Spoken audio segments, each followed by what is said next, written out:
Hello, this is Leslie Walker-Hirsch, and today I'm talking with Michael Aschenbrenner, who is relaxing at home and taking some time out to speak with us.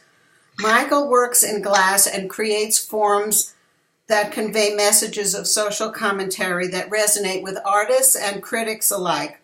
Michael was a 2017 Glass Alliance Maestro presenter and has donated several of his works to our Glass Blast fundraiser. Michael, hello, how are you? Hi, Leslie. I'm great. How are you? Well, I'm good, and I'm especially glad to be connected with you. This technology, I'm never certain it was going to work. I understand totally. Okay, well, I think we're all technology ignorant, even though we're specialists at other things. Yeah. So were you always interested in making art? Well, yeah, I guess we need to define art. When I was a little kid, my dad would take me to junkyards to look for auto parts, right? We had a 51 Buick. And I would see these massive piles of car parts. And I didn't know the word sculpture at the time. I didn't know that. So I'd see them and I would isolate the forms and say, wow, that's really interesting. So I guess in a sense, yes, is your answer to your question. The short answer is yes. Yes. And how did you switch from used auto parts to glass art? Well, the Army, then afterwards, I felt this incredible desire to express something because of the atrocities and such of war. And I started with clay. And what I found was clay was very, very good. It made me introvert and think a lot because when you're on that pottery wheel, the world shuts off and you can, it's actually really quite nice. But I couldn't say what I wanted to say in clay. I didn't even know what it was I wanted to say, but I knew clay wasn't working. So we had just started building a glass studio. I think it was 1973 at Cal State San Bernardino here in California. And once that was running, I started to do stuff in glass. Harvey Littleton came out and did a workshop for us, which was awesome. He stayed at my guest house, actually. Same one you stayed in. Really, right? Oh, how cool. Yeah, Harvey's a great guy. He came out and did a wonderful workshop. He had an exhibition in the gallery. And just a funny story, that afternoon I was working in the studio, not with him, but when he was gone. And I made these little draw tiles or draw things of glass to see if it was usable. And I had put them in my front shirt pocket. Okay, I go to the opening that night. The glass is still in my front shirt pocket. I bent over to look at one of Harvey's pieces. The glass draw thing rings fell out of my pocket, hit the floor, and everybody thought I broke a piece. And Harvey started laughing. So, he knew what it was. So you mentioned that you've been in the Army and saw some atrocities. How did your experiences in the Vietnam War contribute to the glass forms that you make? Well, all those years and months searching, I started doing these linear forms, which in retrospect I understood, but at the time it was very intuitive. I worked very intuitively.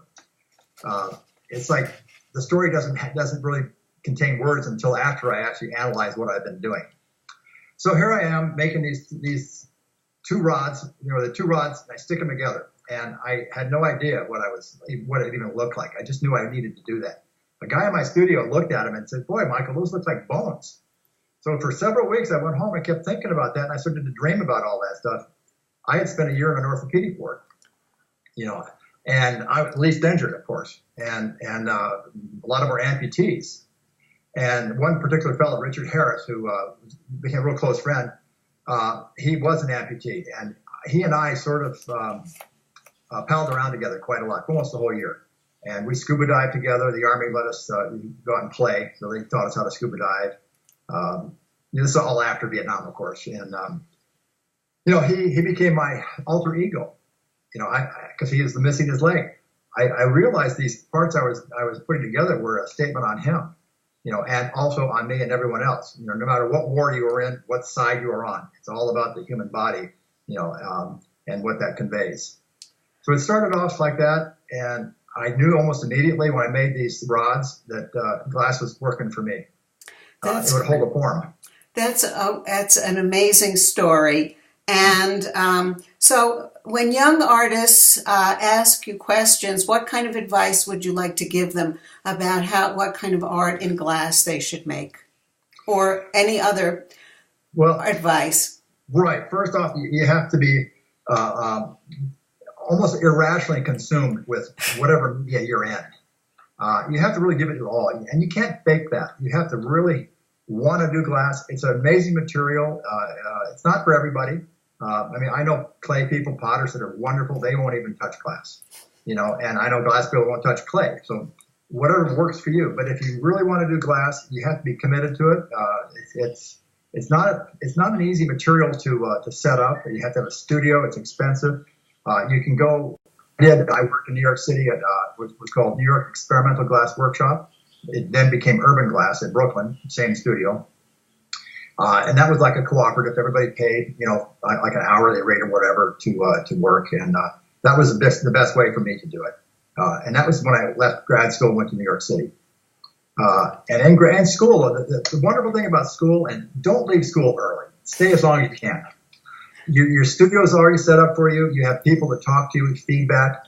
What you'll find out when you get out of school is there's nobody to talk to. The real world is doing their own thing. So you have to, once you get out, you have to find those people, however that is. As far as this new technology, the kids today have it a whole lot different than I did. I read books. I never saw stuff. The internet now, you can actually go on Facebook and start reading glass secessionism. Tim Tate and Bill Warma started that movement years ago. It's all about how glass evolves in the 21st century. I would highly recommend at least reading that. And don't get offended by the work. It's different. It's not round Tiffany vases. It's a very expressive sculptural work. And there's a whole group of young artists that are coming out of that I'm watching that are absolutely going to be great, I think. It's going to be interesting to watch that movement develop fully in the next decade or so. Right. So, Michael, if somebody wanted to learn more about your work, how would they find you, and how would they get to see some of the items that you've made? Well, the web, I have a web page. Good. Aschenbrenner.com. So that's ASCHENBRENNER. Correct. Good. Aschenbrenner.com. And it's not a sales site. This is a reference site, historical things I've done. Another advice, continuing with the kids, don't go in it for the money. If you want the money, go to MBA school, get a job as a Wall Street broker, But if you're, as I said earlier, if you're totally consumed with the idea of you want to make expression and you like glass as that media, commit to it and don't do it for the money. Find another way to finance this whole thing. You may get lucky and you may sell a few pieces.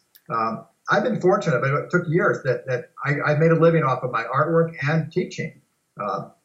If you can teach, teaching is a great way to support this. It gives you a lot of time. You have summers off.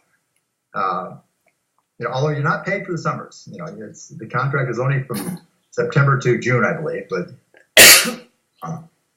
well, anyway, I think that's pretty good advice. So you can be a not starving artist and still do your art, but have a way to finance your life. Correct. Yeah, I went to Germany last year, and I was my wife and I were staying with Stephen Day and Sabella Peretti, and it was great because Stephen said, "Michael, where were you all those times in New York?" Because they were in New York at the same time, and I said, "Well, I had a job." He didn't even know that. How quaint! I had a day job teaching, but Stephen didn't. So he was in the studio in the day, I was in the studio at night. So it was kind of funny that we kind of, after all those years, we realized how come we never really ran into each other a lot in New York. Well, that's great. Listen, Michael, I want to thank you for taking some time out to spend time with the Glass Alliance newsletter viewers and to talk to me and to be a good friend to me and to my family. So I'm going to end this call, and I'll talk to you again soon. Thanks again.